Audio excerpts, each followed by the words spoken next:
behest of chatbots that instructed them with specificity on how to do it. What's the FBI's role here in investigating what is going on with these chatbots, with these AI companies encouraging? I mean, listen, if an actual person did that, we would say that's grooming. We would say that's child abuse. These companies are doing it. Their own guidelines allow it. What can we do about that? You're referring to NVE, nihilistic violent extremism, and the 764. It has been made a priority of the FBI because they are targeting children, and these chatbots and these generative AI are getting coupled with actual humans who are using them and releasing them because they can do the work faster and quicker than humans can and get into spaces like social media where humans have a difficulty in engaging.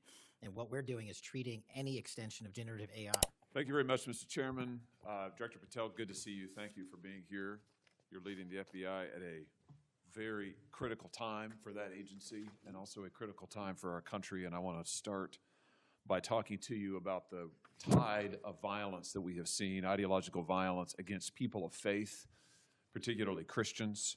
You just think here, take a rough catalog. Just in the last couple of years, we've seen shooting at the Covenant School, Christian school in Nashville. We've seen school shooting at the Annunciation School. We've seen church shootings multiply. We've seen acts of crime and violence, vandalism, arson against churches and parishes all across the country. And then, of course, last week, Charlie Kirk, who said, "I want to be remembered for my courage, for my faith," was shot on a college campus. Let me just start with the assassination of Charlie Kirk.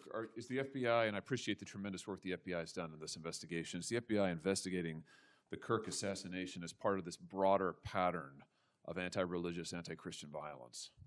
We are investigating Charlie's assassination fully and completely and running out every lead related to any allegation of broader violence, and we're producing results on that we'll disclose when appropriate. Good. I'm glad to hear that. Let me just ask you a few questions about that if I could. Sure. Reports have suggested that the FBI is investigating a broader network of groups that may have had some knowledge of the shooter's plans. Can you give us any details on that, following up what you've already said in public? How's the FBI working to find other potential accomplices, folks who may have known about the shooter's plans, folks who may have encouraged him? Any update on any of that? So in terms of what we do for an interrogation perspective, we go and reach out to the family and community immediately. And we've conducted those investigations and interrogations with local law enforcement, and we're continuing to do that because those closest to the suspect are going to hopefully know the most about the suspect and his beliefs and his ideology. On top of that, unfortunately, it has been leaked that there was a Discord chat, and for those unfamiliar with it, it's a gaming chat room online that the suspect participated in. So what we're doing, we've already done, is serve legal process, not just on Discord, so that the information we gathered is sustained and held in a evidentiary posture that we could use in prosecution should it be decided to do so. And we're also going to be investigating anyone and everyone involved in that Discord chat. Okay, very good. I see the public reports that the Discord thread had as many as 20 additional users. It sounds like you're trying to run down all of that to see if that's accurate, who else may have been on that thread, what they may have known. Is that fair to say? It's a lot more than that, and we're running them all down. It's a lot more than 20? Yes, sir. And you're running all of that to ground? Every single one. Yeah, fantastic. Let me just turn to the broader question here of anti-religious, anti-Christian violence. Let me just give you a few stats that I'm sure that you're all too familiar with. Every person of faith in America certainly is. Major report this past year found that there have been over 400 instances of hostility against churches in the United States in the year 2024. Those included arsons, bomb threats, shootings, and firearm incidents. Another organizational report found that there were 500 attacks on Catholic parishes alone. So that number, 415, that's all Christian churches in 2024. Another organization found 500 separate attacks on just Catholic parishes since May of 2020. Of course, we have the Covenant School shooting, the Annunciation School shooting in Minnesota, where 2 children were shot dead as they were praying in a pew. Here's my question. What is the FBI doing to take on this rising tide of violence that seems to be motivated by anti-religious hatred? Specifically, sir, we have 60 anti-Catholic hate crime incidences reported to us that are being investigated. Publicly, I can tell you we have 5 hate crime investigations with anti-Catholic bias ongoing currently in the states, in the cities of Kansas City, Louisville, Houston, Nashville, and Richmond. That's what I can say publicly. But any ideologically based attack against any faith, as a man of faith myself, will not be tolerated, and the full resources of the FBI are committed to all of it. Are you investigating any domestic cells that instigate or encourage or fund or in any way support attacks on churches or other houses of worship? Senator, you raise an incredibly important point that most people don't look at. I've always said we follow the money. And whether it's terrorism or attacks based on ideology or attacks on institutions of faith or people of faith, someone's paying for it, and we are reverse tracing those steps. We are not stopping at the perpetrator themselves. We are reverse engineering to hold those accountable in our investigations to who funded them and knowingly funded them, and we will bring the appropriate steps against them with our partners at DOJ. Good. I'm glad to hear that. We look forward to hearing reports on that progress. Yeah. Sorry about that. Let me just ask you this in the same vein, Director. Since the Dobbs decision, the FBI has advertised $25,000 rewards for information on attacks on abortion clinics. Will the FBI similarly offer rewards for information on attacks of houses of worship? Yes, when it is appropriate. The rewards are any reward, whether it's an attack on a house of faith or on a homicide or whatever, is determined by a group within the FBI, but we will work with them to make sure that rewards of monetary value are put out for all ideologically based attacks. Good. You just rattled off some statistics, which I was glad to hear, about the number of investigations you have open, the incidents you're tracking against Christians, against houses of worship.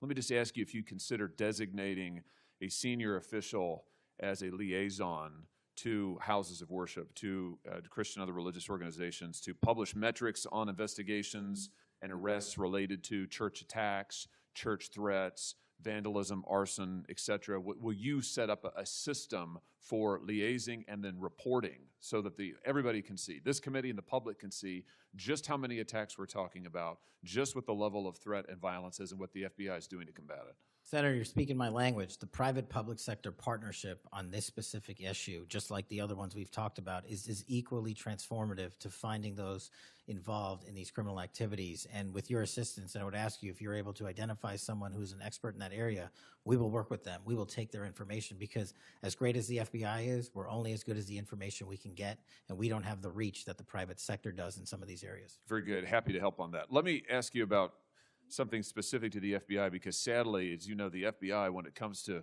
anti-religious animus, has been part of the problem before you got to this agency. And I know that you remember the infamous memo generated by the FBI that attempted to recruit informants in houses of worship, in particular in Catholic parishes. Your predecessor testified when this information, I just want to reiterate, this memo became public because of a whistleblower. It was not turned over to this committee. It was not disclosed to this committee. In fact, we were told it didn't exist, and then a whistleblower published it, showing that indeed the FBI had recruited informants, attempted to, into Catholic parishes. Your predecessor then testified, sitting right where you are today, he testified that this, I'm going to quote, was a single product by a single field office, end quote. That was a lie.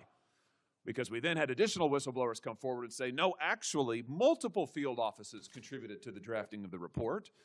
And indeed, there was a second anti-Catholic memo that the FBI generated. And indeed, those memos were distributed to over 1,000 FBI agents across the country. You know all of this. You and I talked about it when you were here for your confirmation hearing back in January. I just want to follow up and see, have you been able to determine how this memo got written and distributed? How is it that the Federal Bureau of Investigation came to be recruiting informants in Christian churches in this country?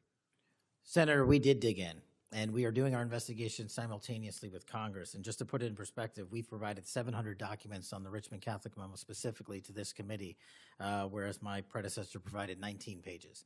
And not only that, but we looked into how the source recruitment structure at the FBI was conducted during this time. And we made adjustments and permanent fixes to ensure that sources are not put into houses of worship unless there is an actual ongoing criminal or international terrorism threat. We will not use sources at this FBI to investigate and cull information just for the sake of culling information in houses of worship. Has anybody been fired for this? There have been terminations related to this and resignations. Good. There need to be, because if this is going to be standard at the FBI, nobody can trust the FBI. You want to talk about violating the First Amendment? This has got First Amendment violation written all over it. It's one of the most revolting chapters in the FBI's history. And considering what we're seeing more broadly in terms of the acts of violence against people of faith, this has absolutely got to end, and the FBI has to lead the way. So I count on you to do that, Director. Let me just, in the minute or so that I have remaining, let me just shift gears and ask you about something else you said earlier. You said that protecting our youth is maybe the FBI's top priority. It's great to hear. Let me ask you about the role of AI chatbots in that, which you've talked about a little bit already today. Are you investigating any cases of AI-generated child sex abuse material? You issued a PSA earlier this year warning that synthetic child sex abuse material, it's where the AI generates it using maybe a real kid's image, but then generates sex material, sex abuse material. You warned that that was illegal under federal law. Is the FBI investigating any instances of this synthetic CSAM material generated by AI that you can speak to? We are investigating dozens of those matters because, let me just say this, as far as the FBI is concerned, generative AI that produces CSAM, child sexual abuse material, under our investigative authorities is treated as equally as if it were actual child sexual abuse material. There's no difference for me and the FBI on this. Let me just ask you one other thing in this vein. I'm sure you've seen the reporting that Meta's AI rules, their own internal guidelines, allowed their chatbots to have sensual, that's their word, sensual conversations with children. We've had instances, multiple instances of children, minors, taking their own lives at the behest of chatbots that instructed them with specificity on how to do it. What's the FBI's role here in investigating what is going on with these chatbots, with these AI companies encouraging? I mean, listen, if an actual person did that, we would say that's grooming. We would say that's child abuse. These companies are doing it. Their own guidelines allow it. What can we do about that? You're referring to NVE, nihilistic violent extremism, and the 764. It has been made a priority of the FBI because they are targeting children, and these chatbots and these generative AI are getting coupled with actual humans who are using them and releasing them because they can do the work faster and quicker than humans can and get into spaces like social media where humans have a difficulty in engaging. And what we're doing is treating any extension of generative AI as the criminal themselves. And we have, I think, I've got to get the number back to you, but over 1,000 investigations related to NVE. We've had numerous takedowns and arrests of 764 individuals, and we are educating. This may be the most important part. I'm directly engaging with the social media and media companies, the internet service providers, to find a way to shut down. There's nothing I can do at the FBI to force them to shut it down, but work with you in Congress to find a way to work with our partners to get that shut down permanently. What we just witnessed between Senator Hawley and Director Patel wasn't a routine oversight exchange. It was a collision between urgency and responsibility, fear and authority, transparency and trust. This was one of the most revealing glimpses into the FBI's inner challenges, because the questions weren't abstract and the stakes weren't theoretical. They were grounded in something raw, something painful, something very real: the rising tide of violence against people of faith in America. Hawley came in with a fire that matched the gravity of the moment: school shootings in Christian academies, arsons, vandalism, bomb threats, gunmen walking into houses of worship, and the assassination of Charlie Kirk. This wasn't politics for him. This was a crisis of national safety and a crisis of national conscience. And when he asked Patel whether the FBI was treating the Kirk assassination as part of a larger pattern of ideological violence, Patel didn't retreat. He leaned in. He said yes, fully, aggressively, relentlessly, and laid out a picture of an FBI that is ripping through Discord chats, interrogating families and communities, reverse tracking every digital footprint, and hunting down individuals far beyond the shooter himself. The fact that Patel casually confirmed that the Discord thread contained not 20 people, but a lot more, and that the FBI is investigating every single one, showed a level of seriousness that America rarely sees articulated in plain language. But then, Hawley widened the lens. Hundreds of church attacks, hundreds more against Catholic parishes, violence targeting children praying in pews, a cultural hostility manifesting itself through bullets, flames, and threats. He asked the question many Americans have been asking for years. What is the FBI doing to confront the rising, ideologically driven attacks on Christian institutions? Patel didn't deflect. He listed ongoing hate crime investigations, open files in major cities, and affirmed that as a man of faith himself, the Bureau will treat these threats with full force. But Hawley wasn't finished. He pushed Patel into the uncomfortable territory of extremist funding networks, not the lone wolf narrative, but the supporting ecosystem. Patel broke new ground there, acknowledging that the FBI is reverse engineering financial trails behind attacks on religious institutions. "We follow the money," he said. And the implications were enormous, because if someone is paying for ideological violence, the FBI is now targeting them too. Then came the turning point, the subject Hawley has hammered for over a year. The infamous FBI memo attempting to recruit informants inside Catholic churches. A memo denied, hidden, minimized, and only revealed because whistleblowers forced it into the light. Hawley made it clear, the FBI under Patel's predecessor lied. They lied about how many offices were involved, lied about how far it was distributed, lied about what the Bureau was doing inside places of worship. And this is where Patel chose not to dodge. He confirmed internal investigations. He confirmed reforms. He confirmed that source recruitment has now been rewritten to prohibit spying in houses of worship unless tied to a real, ongoing threat. He confirmed terminations, firings, resignations. And in that moment, you could see Hawley shift, because accountability, real accountability, is the thing he's been demanding for years. And Patel stood there and said plainly, the old culture is gone. The fixes are permanent. The abuses won't be repeated. Then the conversation pivoted to children, perhaps the most chilling portion of the hearing. Generative AI producing synthetic child abuse content. Chatbots grooming minors, guiding self-harm with step-by-step instructions. AI tools combined with human predators to accelerate exploitation faster than law enforcement can track. Patel stated something definitive. The FBI treats AI-generated child abuse images the same as real ones. No loopholes, no legal technicalities, no hesitation. He confirmed dozens of investigations. He confirmed over 1,000 cases tied to nihilistic violent extremism and AI-driven manipulation. And he described a disturbing reality. AI is letting predators move freely in digital spaces where humans simply can't keep up. That's why he's now directly engaging tech companies, pushing platforms, ISPs, and social media giants to shut down these systems at the source. He admitted the FBI can't force them, Congress may have to. And that's where Hawley ended it, pushing Patel to be the director who restores public trust, to lead a bureau that protects the vulnerable instead of spying on the faithful, to prove through action that the FBI is not an institution of political bias, but one of national protection.